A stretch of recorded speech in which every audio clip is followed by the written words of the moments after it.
Hello, today we're going to be talking about how to play Kill Team. Specifically, we're going to be going over attacking and defending. Games Workshop has been kind of slowly drip feeding us rules for the new Kill Team. I can tell you guys that I'm incredibly excited for this game. Every model has what's called a datasheet. This is essentially the rules for a specific model and all the different weapons and attributes it has. At first look, it can be kind of confusing with all these little acronyms, symbols, and numbers, but don't worry, we'll break it down. So let's start with the weapons profile. The model we're going to be looking at is the Trooper Veteran. So in the red box, you can see that he has both a las gun and bayonet. We're going to be focusing on the las gun to start. So the A stands for attacks. This is the number of dice that are going to be rolled for every shooting activation the trooper takes. The next is ballistic skill. This is the minimum value that is needed to hit with an attack. It's also worth noting that in Kill Team you can crit. So when you're rolling attack rolls, a 6 is always a crit.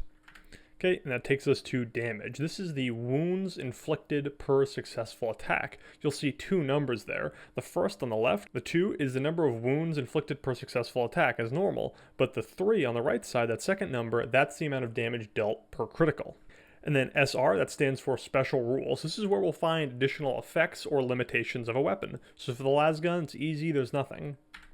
And then finally, the last one, the little exclamation mark, is critical effects. So certain weapons will have extra effects they apply, or different special rules that happens when they crit. But once more, for the las gun, it's simple and there's nothing. Now let's look at an example of a flamer. So in that SR, that special rules tab, you can see that the range is a red hexagon. It's a little confusing, but that red hexagon means 3 inches. They use a lot of different symbols to imply different ranges. Some people don't like that. I don't mind it myself. The next one is Torrent. That is a special ability that allows it to attack all units within 2 inches, or 1 white circle, of the target it's attacking. So now we're going to go through an example of this flamer attacking another Death Korps of Krieg.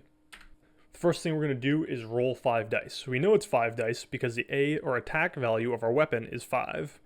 The next thing we're going to do is determine the results of those dice rolls.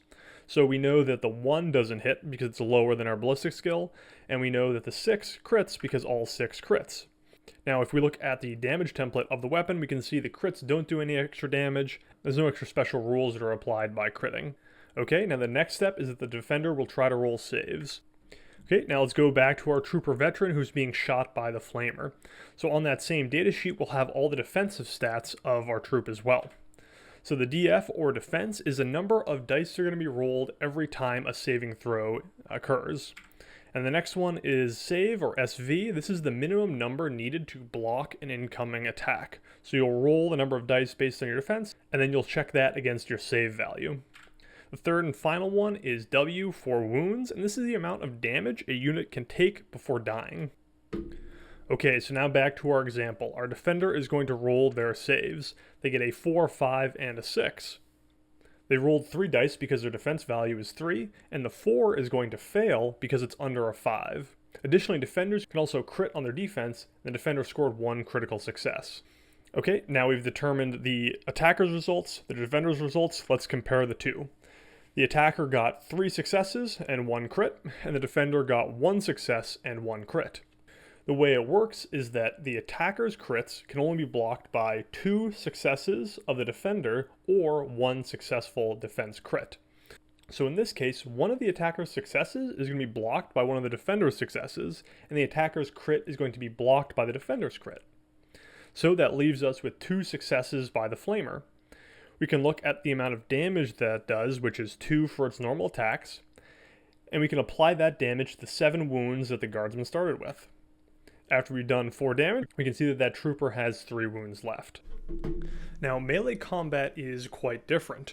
We still have the same type of weapon profiles before, but instead, you do not get a defense roll against a weapon. It's actually quite interesting, and we'll walk through an example. So for this one, it's going to be a power weapon that one of our troops has.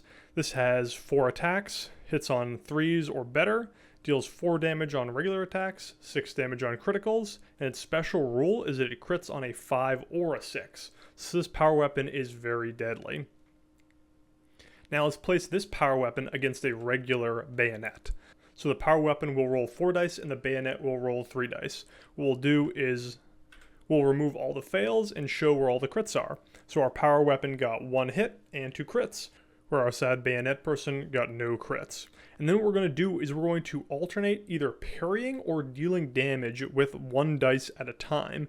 So we'll say that the power weapon troop charged the bayonet one because, as you'll see, it's quite rough for the bayonet user. So let's remove those fails for simplicity. Now, the power weapon user has 2 choices. They can either cancel one of their own attacks to block one of the bayonet attacks, or they can try to just deal damage. We'll assume that the power weapon user chooses the second option, the dealing damage one. So they deal 6 damage with their crit to the bayonet user. Now, the bayonet user can either choose to use one of his 2 successes to either block one of the successes of the power weapon or to deal the damage. Now, you can already see that if he just tries to block an attack, the power weapon guy is going to go use his next attack to just kill the bayonet user. So we'll say this guy uses his last dying breath essentially to do 2 points of damage to the power weapon user.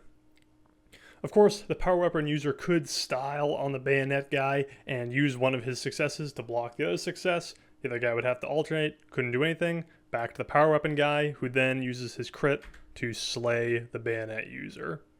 So that is close combat in Kill Team. I think it's very interesting. You can use all your attacks to try to just defend as much as you can if you're trying to hold a key point, or you could have your guardsmen, who might not be that strong, charge in just to do 2 points of damage to something and finish it off, because the attacker gets to choose to attack first. I'm really liking this combat system as well. So why are Kill Team's rules so interesting? Well, when I compare it to normal Warhammer 40k rules, you'll start with a bunch of dice. You'll roll to hit, you'll roll to wound, and then you roll to see if a save is failed. It kind of feels like a funnel because you start with all this dice and it gets slowly smaller, and then anything that's left is damage. And it needs to be like that because Warhammer 40k is supposed to be speedy with their attack rolls. If you have 40 attacks going at the same time, you can't be having each individual dice have their own special and cool rules. Everything has to be uniform, otherwise it's very hard to do, and it would slow the game down. And because of this, it really kind of limits the design space in Warhammer 40k, and they've explored everything they can do with the D6. Are you re-rolling it, or are you adding a number to it? Other than that, there isn't really much more they can do. Now, when I compare that to Kill Team, and why I think Kill Team's rules are so interesting, in Kill Team, the attacker and defender will both roll their attack and defense values, regardless of the results. And then, what the players do is they kind of look at the 2 results and compare them to each other. I kind of think of it as like building a tower. The attacker builds his tower of fails, passes, and crits. The defender does the same. You compare those. Whatever comes out is the result. So in this case, the attacker gets a crit and a pass. Kill Team's rules have far more design space, and there's all these little different things that you can change about the dice rolls, the attacker and defender's tower, if you will, and you're not constrained by all the issues with time that Warhammer 40k does. That allows you to do things like special rules and crits and go kind of crazy with what it means to have a weapon. Additionally, there are more granular results. Anytime a guardsman got hit in Warhammer 40k, he either died or didn't. But in Kill Team, there's different fail states. You can hurt someone really bad and that's going to degrade them. Even if you don't kill something, you still feel like you've accomplished something. I am so excited for Kill Team and all the different rules that are going to come out with it. I'd like to keep making this videos and get into actual bat reps when the game comes out. So if that interests you, please subscribe. Additionally, if there's videos and topics you'd like to hear more about, please write that in the comments below. I'm very excited to put effort in and make some great videos for you guys. And if this gets good response, I'll keep doing it.